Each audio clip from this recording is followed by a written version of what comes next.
50% માણસો ભૂલી ગયા. સાદું જ્ઞાન તો બધાને છે આજકાલ, પણ વેદનું જે જ્ઞાન છે એ કોઈને લગભગ 50% ઉપર યાદ છે નહીં. તમને તો કદાચ યાદ હોય. આજના નવા બાળકોને પૂછો ને કે આપણા ધર્મનું નામ શું, તો ખબર હતી.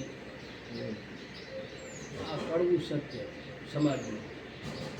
પછી એને પૂછીએ કે તારા ગોત્રનું નામ શું, તો લગભગ કોઈને ગોત્ર યાદ રહ્યા નથી.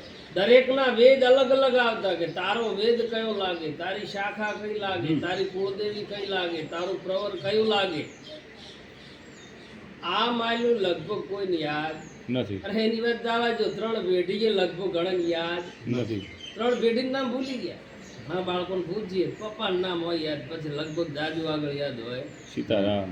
ઘણા તો પેઢી ભૂલી ગયા અને પોતાની જન્મભૂમિને ભૂલી ગયા. આજ સિટીવાળાને પૂછજો કે તમારું મૂળ સ્થાન કયું, કોઈને યાદ છે? એને ખબર જ નથી કે અમારા વડવા કયા ગામડામાં અમદાવાદ. તો ધર્મનું મૂળ પાયાનું જ્ઞાન ન હોય એટલે આ વેદનું જ્ઞાન આપણને ઉતરતું નથી. આપણે કોકને પૂછીએ તો આપણો ધર્મગ્રંથ લગભગ કોઈ યાદ નથી. આપણો ધર્મગ્રંથ ગીતા છે. કયો? 2 ઇતિહાસ છે. કયા કયા ખબર? એટલે જ કીધું ને, આજનું લગભગ લોકો બધા વિજ્ઞાન ને સાયન્સમાં જતા રહ્યા. આ જે વૈદિક જ્ઞાન હતું એ પરંપરાઓ આપણામાં રહી. યંત્ર પ્રણાલી હમણાં જ આધુનિકરણ હમણાં જ યંત્ર આ બધું આયા ન કે ભૂતકાળમાં ઋષિઓ દ્વારા આ બધી એવી પ્રણાલી હતી કે કંઈક આપતા ને કંઈક દેવતાઓ પાછા પ્રત્યક્ષ રૂપે ના આપતા. પણ એ સતયુગ હતો.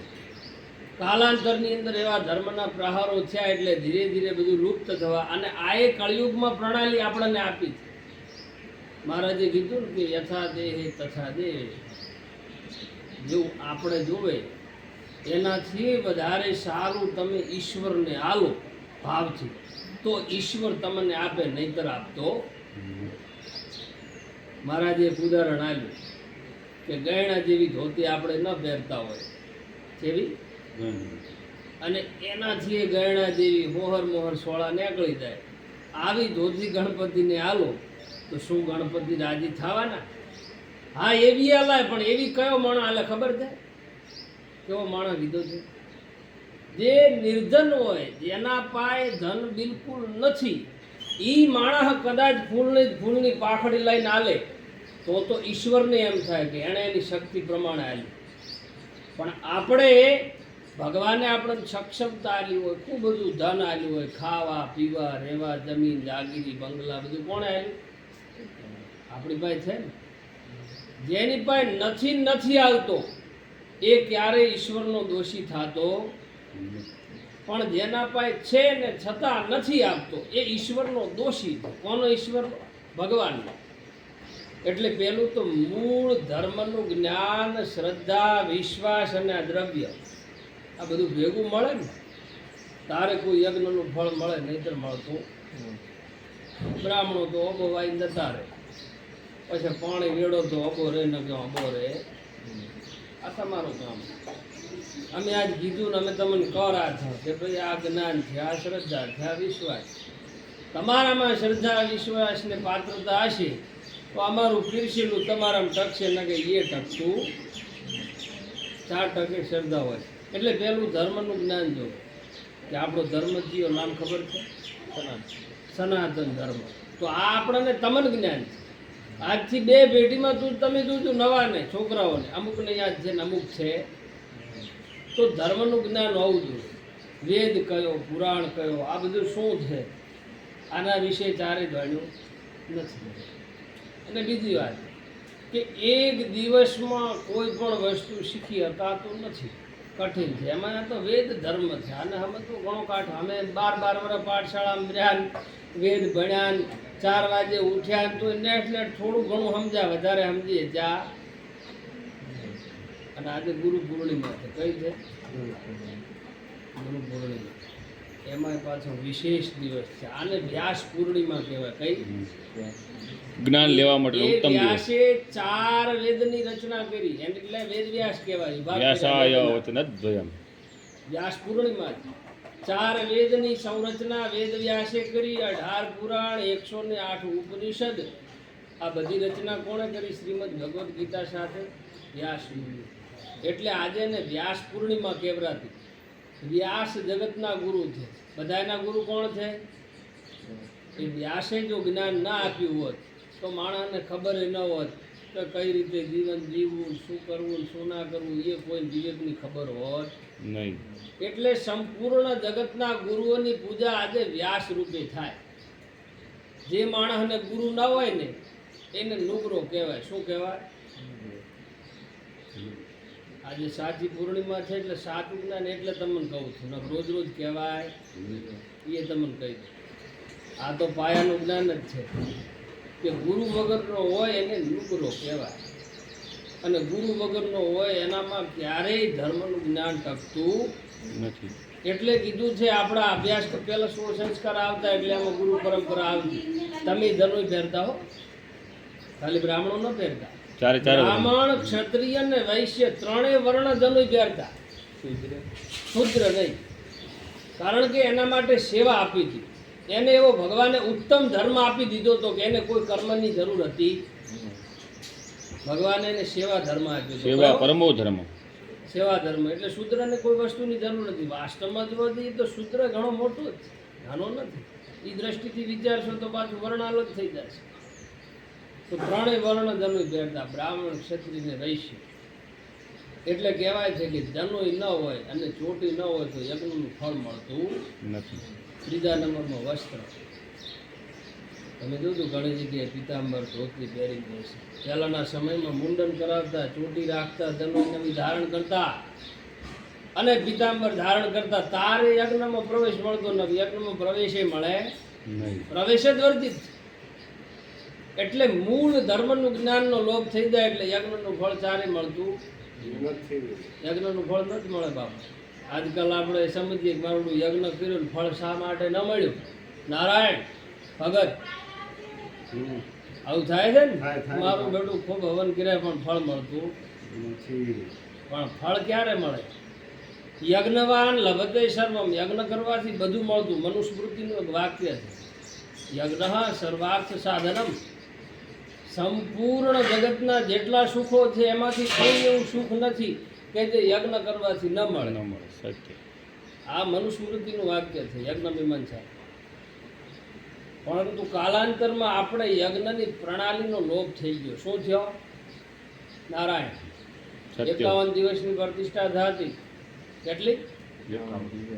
એમાંથી 41 થયા, 31 થયા, 21 થયા, 11 થયા, 5, 3 ને હવે એક દિવસમાં પ્રતિષ્ઠાઓ થવા લાગી.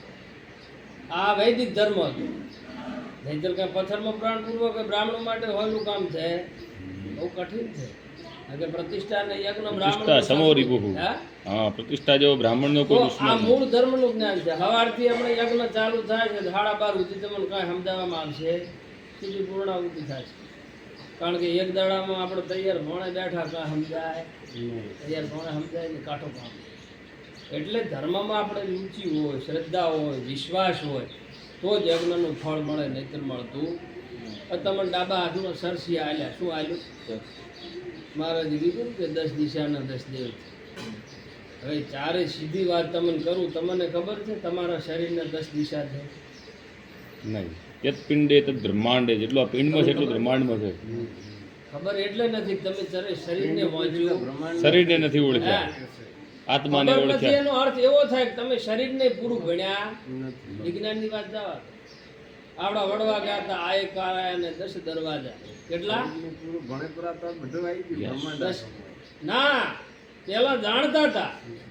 પેલા આ લોકો જાણતા હતા આપણા હવે વડવા. વાસ્તવમાં તમારી રીતની સર્વ પવનને ઓળખતા હતા, પવનની દિશાને આજકાલ ઓળખતા હતા. લોકો શું કે ક્યાં ઘડિયાળો હતી? ક્યાં ઘડિયાળો હતી? બ્રાહ્મણોનું છે, આત્મજ્ઞાન અમારે હતું. જાણીને શું કરવું? એક સીધી વાત કહું, એક સીધી વાત કહું. રસ્તામાં અગ્નિ ચાલુ હોય ને એમાં તમે જોણીને પગ મેલો કે અજાણતા મેલો, બળોદ. બળવાના બળવાના. એટલે આજનો માણસ એમ કહીને બચી જાય કે આ તો બધું મહારાજે નાલ્યું, આપણે જાણીને શું કરવું? કે વાસ્તવમાં તો લોકો પહેલા જાણતા જ હતા. બ્રાહ્મણ અગ્નિની સ્થાપના થાય તાર તો બ્રાહ્મણ આવતો જ. એટલી ઘડી એની તો પહેલા બધું યજમાન બ્રાહ્મણ કરી આવતા, નાખે. આ બધું યજમાન તૈયારી કરતા. યજમાનો જાતે તૈયારી કરતા, જાતે લાવતા. આજના બ્રાહ્મણો આસન પાથરે છે. શું પાથરે? હા સર.